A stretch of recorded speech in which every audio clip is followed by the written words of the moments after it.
It's nice to think that MGAs are a wonderful car. And if you think about it, they're 60 years old. They were designed for conditions 60 years ago. In England, there were no motorways. You could only go 55, 60 miles an hour for a short period of time and then would have to turn. That's not America now. A lot of people desire better highway cruising for their car, and that's why we're here. We're going to put a Vitesse 5-speed conversion in this MGA. Those of you who are purists can probably go get something to drink, let it go on. We'll tell you more about MGs as we go on, particularly the A's and what you need to do.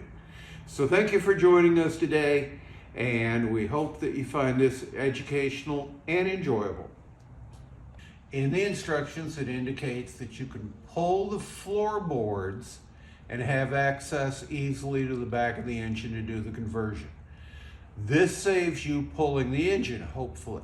Now, we're following directions that were written by the English, for the English, and although we're similar, we don't speak that language. So some of it relies on translation, some of it will rely on luck. As you can see from the inside here, we've removed most of the floorboards so far. Luckily, this car was put together right before the COVID lockdown, and it was done well, but never really checked out fully. And we have found everything relatively easy to disassemble. If you're dealing with a 60-year-old car whose floorboards have never been out, you probably may want to assume that you can't do that easily. We're lucky in that we've got a car that comes apart easily. Okay, as you can see, we've taken it to remove the floorboards. Floorboards are fastened down through a number of captive nuts. They're 1/4-20. You have to watch how they were assembled. And our position in that we had was this piece came out, then this piece, then the front kick panel came out. We had to do both sides, and luckily on the rear here, on the two pieces of the transmission tunnel, this was fastened on the outside of the plywood, so we didn't have to take the back piece off. Before you pull the main part of the transmission tunnel, you have to disconnect the parking brake. That's not in the instructions. All right, drive shaft has to come out too. We loosened the back, left one end loose to hold it up while we had a little trouble taking it out here. Drive shaft slides back out. That allows you to take the main part of the tunnel out. So gives you a little bit room. If you look inside, we're in a really good position to undo this transmission and get it out. Glenn is grinding off the motor mount for the original 4-speed transmission. The crossmember has to be completely clean so the new 5-speed transmission mount, which comes from the kit, can be installed on the existing frame. Be sure to wear eye protection and ensure that the surrounding area is free of flammable material. Remember, when grinding metal, there will be significant sparking, and the frame will get hot near the grinding location.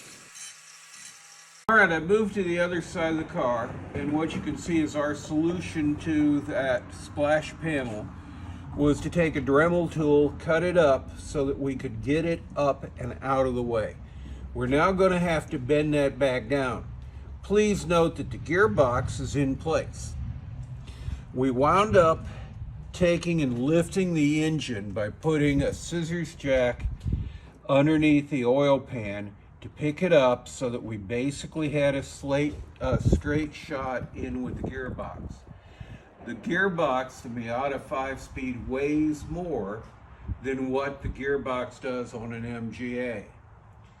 The basic thing is it's a little awkward, but once clear of the cross member, which you can see going across, it was able to pop in. We had a little struggle with it, and then all of a sudden it went in. What we're finding with the kit, we had trouble with some components that probably weren't up to snuff.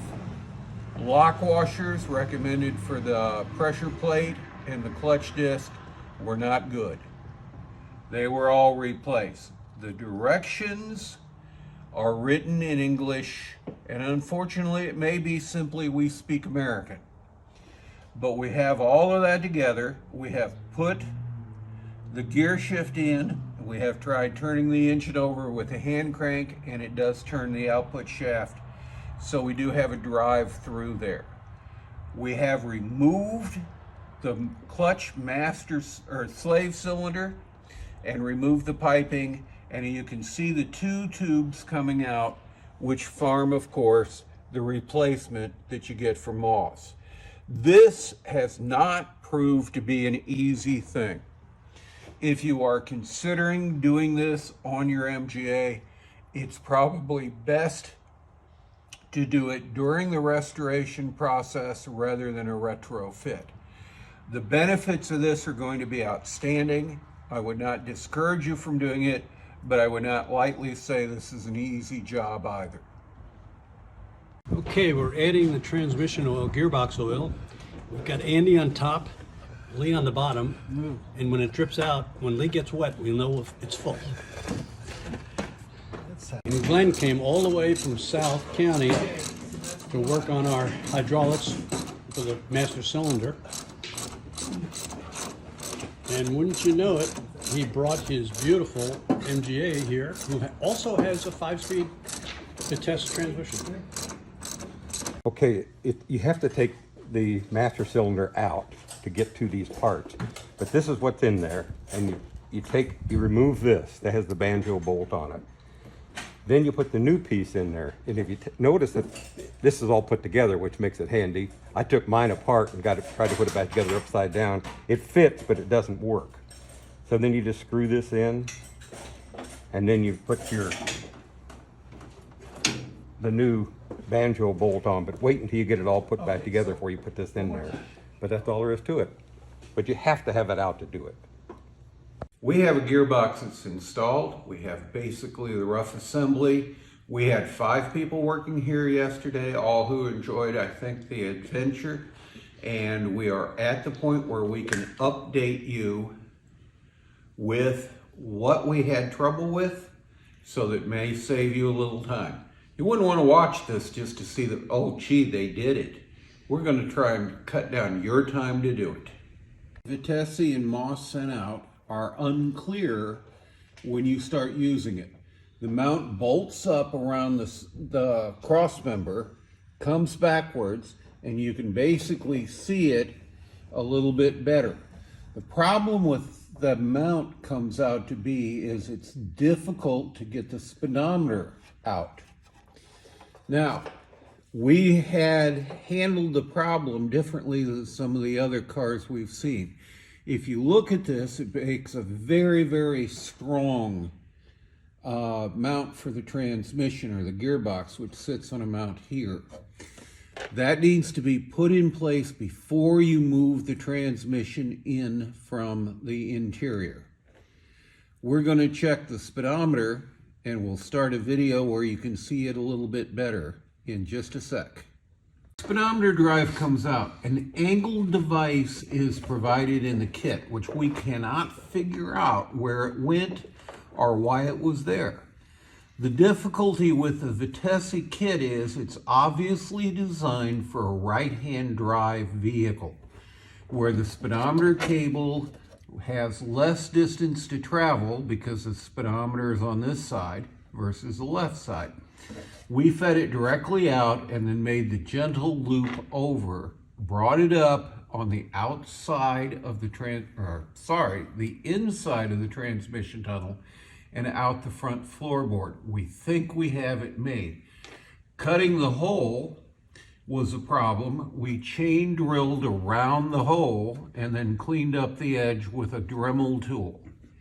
And that worked very, very quickly. There have been assemblies made using a hole saw to cut a large diameter. This is a pain to try and tighten that. And we did it using a screwdriver to tighten it from underneath. It hopefully is tight enough and will stay. Okay? We have a sliding yoke drive shaft in the front, standard drive connection in the rear. We found difficulty in that you cannot put the drive shaft in place until you take and put the center console in place. Difficulty came even when we did that was the angle would not allow the yoke to slide forward. So we had to remove the front bracket, lean it forward, put the drive shaft in, put the bracket that holds the parking brake back up and bolt it down. Okay. We had to cut the front to get the gearbox in. The bell housing is built heavier than it needs to be. It is an easier, probably fit-wise installation from the front with the engine out. If you're doing it from underneath, you're going to have the floorboards pull back the piece that you cut away and pull it in. It's not quite pulled in enough. Remember that all of this moves when you begin to sit there and take and reassemble it. May not be an easy fit, but you'll get there. This is a type of project which is involved. Luckily, we've had a lot of members of the club stop by. At one point yesterday, we have 5 people working on the automobile. If you're going to do this, you may need theater seating if you make it an open invitation. Want to thank all those that did this or helped in participation, and realize, of course, that this was also a good team building effort for a club. It's worthwhile doing, it's enjoyable, and it's within the realm of the talents of people. Remind you of is that read the instructions on bleeding the clutch slave cylinder, which is a round device fitting underneath the pressure plate. Bleeding from the bottom did not give us pressure. We had some difficulty getting that to work properly. Had to bleed it the old-fashioned way of bumping the pedal and coming down. It did not shift gears until the clutch was fully operable. So watch that carefully, make sure your clutch works before you call Moss and complain you can't find any gears.